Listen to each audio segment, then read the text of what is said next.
Bienvenue dans After Effects. Pour ceux qui ouvrent pour la première fois, voilà ce que vous allez avoir. Alors c'est un peu barbare comme ça, mais ne vous inquiétez pas, je suis là pour vous expliquer et dégrossir un peu cette interface vulgaire. Vous allez vite comprendre que c'est assez simple et plutôt bien réfléchi et bien construit. Alors nous allons commencer par la toolbar qui est ici en haut, donc qui est séparée par des petits traits comme vous pouvez le voir, et c'est pas anodin, on est d'accord, que chaque petite alcôve concerne un outil et une manière d'utiliser After Effects. Alors tout d'abord nous avons le menu de navigation, de sélection, le raccourci V pour sélectionner les layers. On a ici le H, le Hand Tools que j'utilise avec la touche espace automatiquement. Hop, voilà, vous voyez, là, la flèche se transforme en petite main.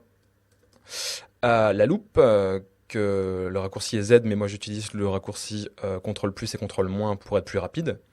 On a ici l'outil de rotation W qui est très utile, l'outil de caméra qu'on verra dans la formation, et ici l'outil pour contrôler le point d'accroche. Vous ne savez pas ce que c'est, mais ne vous inquiétez pas, je vais vous expliquer tout ça en détail dans la formation.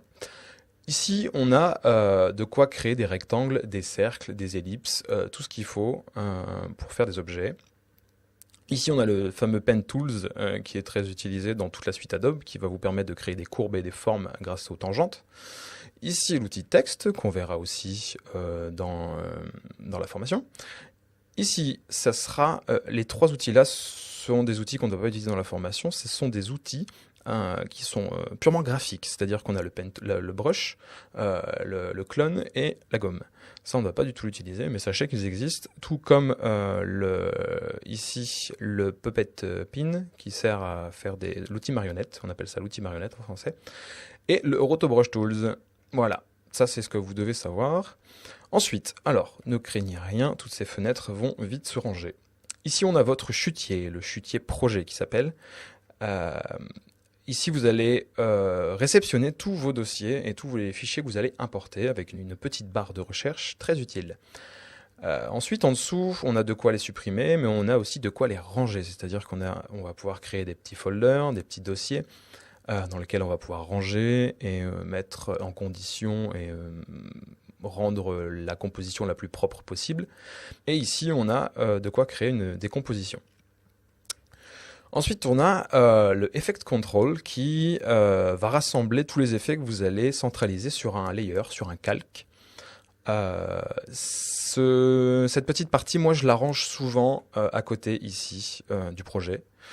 Il suffit de la faire glisser. On peut même après ranger l'ordre. Hop là, voilà. Comme ça, j'ai mon projet. Je choisis ma composition qui va arriver ici.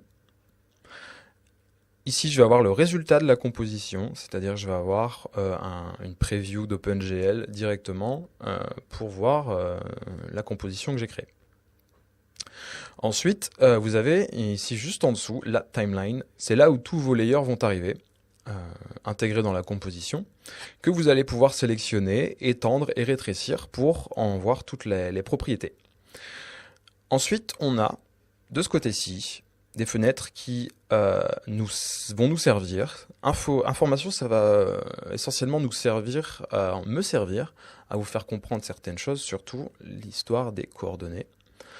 Ici, l'audio, nous n'en avons pas besoin. Je vais l'enlever par souci de clarté. Ici, le FX Preset, ça va être quelque chose que vous allez utiliser assez souvent dans la formation. Et je vais vous aider à y voir aussi un peu plus clair par la suite.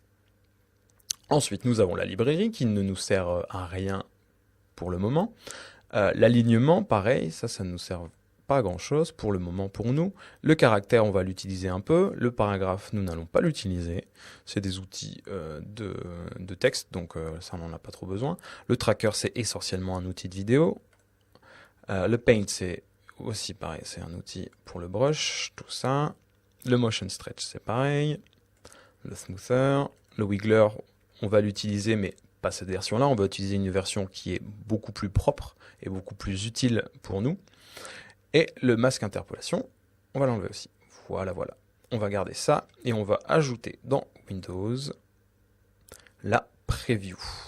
Hop, voilà. On va avoir notre petite fenêtre de preview qui, pareil, va nous servir grandement durant la formation. Voilà.